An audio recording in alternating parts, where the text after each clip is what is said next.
दोस्तों, ऐसा कहा जाता है कि देश मंत्रियों से नहीं बल्कि ब्यूरोक्रेट से चलता है और ये ब्यूरोक्रेट्स होते हैं आईएएस ऑफिसर्स।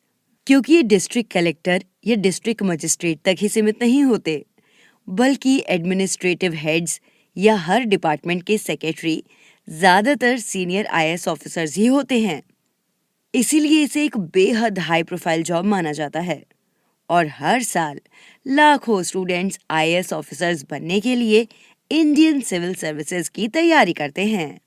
इस वीडियो में हम आपको बताने जा रहे हैं कि यूपीएससी एग्जाम के कोर्स पैटर्न क्या हैं, इसके लिए क्वालिफिकेशन क्या होनी चाहिए, एज क्राइटेरिया क्या है, फॉर्म कब और कैसे अप्लाई करें, कौन सा सब्जेक्ट चुनना चाहिए और इसके लिए सिलेबस क्या होगा। अब अगर आपके मन में इनमें से कोई भी सवाल है या फिर आप भी आईएएस ऑफिसर बनने का सपना देख रहे हैं, तो वीडियो में अंत तक जरूर बने रहें। दोस्तों, आईएएस यानी इंडियन एडमिनिस्ट्रेटिव सर्विस का exam union public service commission यानी यूपीएससी ऑर्गेनाइज करती है और इस एग्जाम के लिए जो क्राइटेरिया है वो जनरल के लिए 21 से 32, ओबीसी के लिए 21 से 35 और एससी या एसटी के लिए 21 से 37 है। वहीं अगर हम हैंडीकैप्ड कैटेगरी की बात करें तो उनकी एज लिमिट 42 साल तक है और वो सैनिक जो सर्विस के दौरान डिसेबल हो गए हैं उनमें से जनरल की एज लिमिट 37 साल, ओबीसी की 38, एससी या एसटी की 40 साल तक निर्धारित की गई है। लेकिन इन सब के अलावा जम्मू कश्मीर में रहने वाले लोगों के लिए एक अलग ही एज क्राइटेरिया है। वहां जनरल के लिए एज लिमिट 37 साल, ओबीसी के लिए 40 और एससी या एसटी के लिए मैक्सिमम एज लिमिट 42 साल है। वहीं अगर हम पीएच यानी फिजिकली हैंडीकैप्ड की मैक्सिमम एज लिमिट देखें तो वो 50 साल है। आशा है कि इससे आपको एज को लेकर होने वाली कंफ्यूजन क्लियर हो गई होगी। तो आइए अब बात करते हैं कि जो भी आईएएस एग्जाम देना चाहता है आखिर उनकी क्वालिफिकेशन क्या होनी चाहिए। असल में दोस्तों, आईएएस का एग्जाम देने के लिए आपको किसी मान्यता प्राप्त संस्था से ग्रेजुएशन पास होना जरूरी है। इसके लिए आपको हाई परसेंटेज की जरूरत नहीं होती और ना ही ग्रेजुएशन में टॉप करना होता है।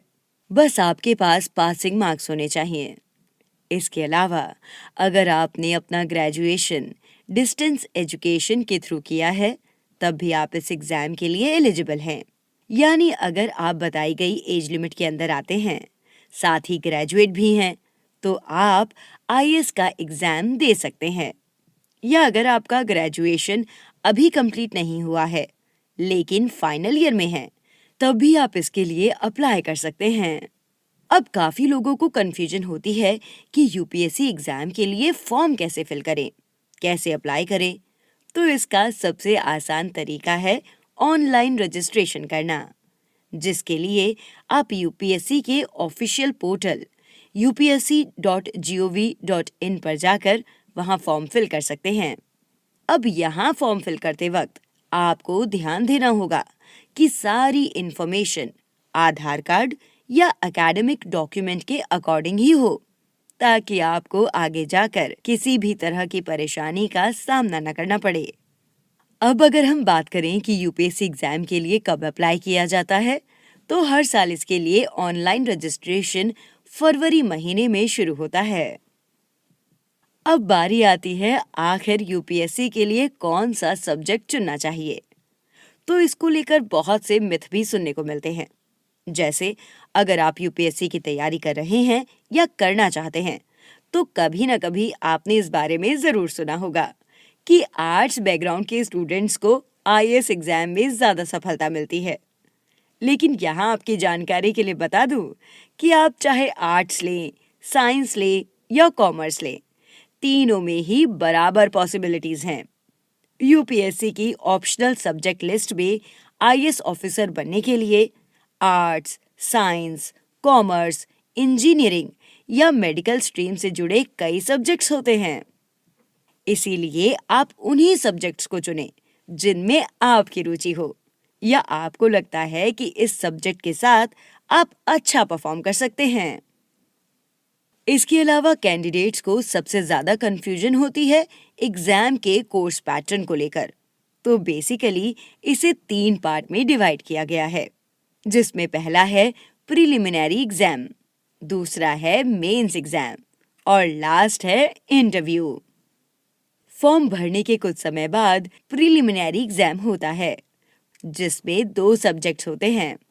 इनमें पहला है जनरल स्टडीज और दूसरा है CSAT यानी civil service aptitude test.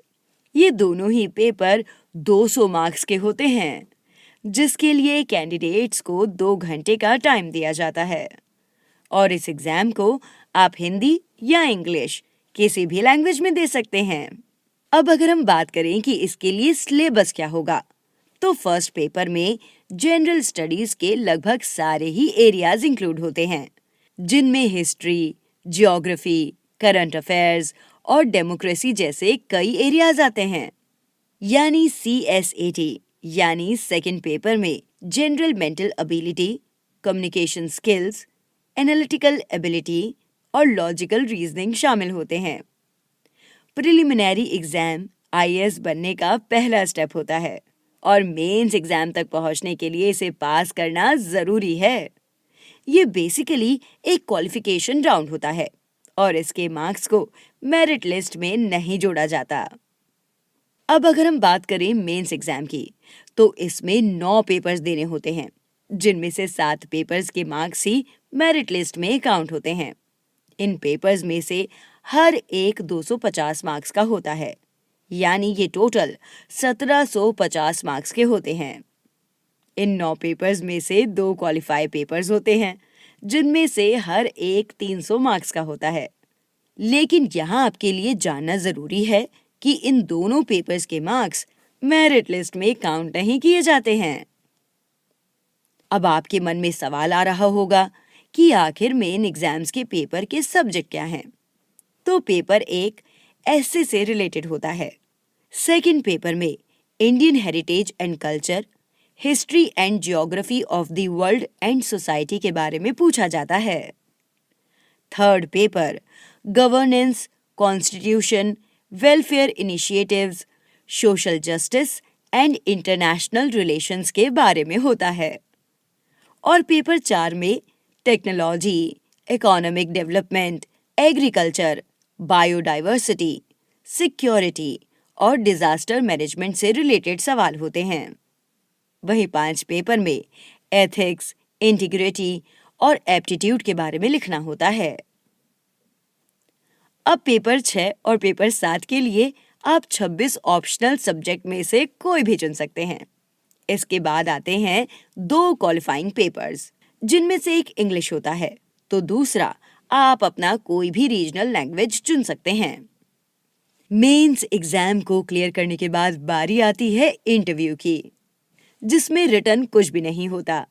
Interview में आपकी एक्टिविटी और गंभीरता सहित और भी कई पर्सनालिटी रिलेटेड टेस्ट होते हैं और इसके मार्क्स मेरिट लिस्ट में जोड़े जाते हैं। तो दोस्तों, ये थी आपकी ड्रीम जॉब IAS को पाने के कंप्लीट स्टेप्स। अगर इसके अलावा भी आपके मन में कोई सवाल हो तो आप कमेंट सेक्शन में पूछ सकते हैं, हम जवाब देने की पूरी कोशिश करेंगे। बाकी हमारी आज की इस वीडियो में बस इतना ही। वीडियो अच्छी लगी हो तो इसे लाइक और शेयर जरूर करना, और अगर आप चैनल पर नए हैं तो चैनल को सब्सक्राइब भी जरूर करें। मिलते हैं जल्दी ऐसी ही एक और इंटरेस्टिंग वीडियो में। तब तक के लिए गुड बाय।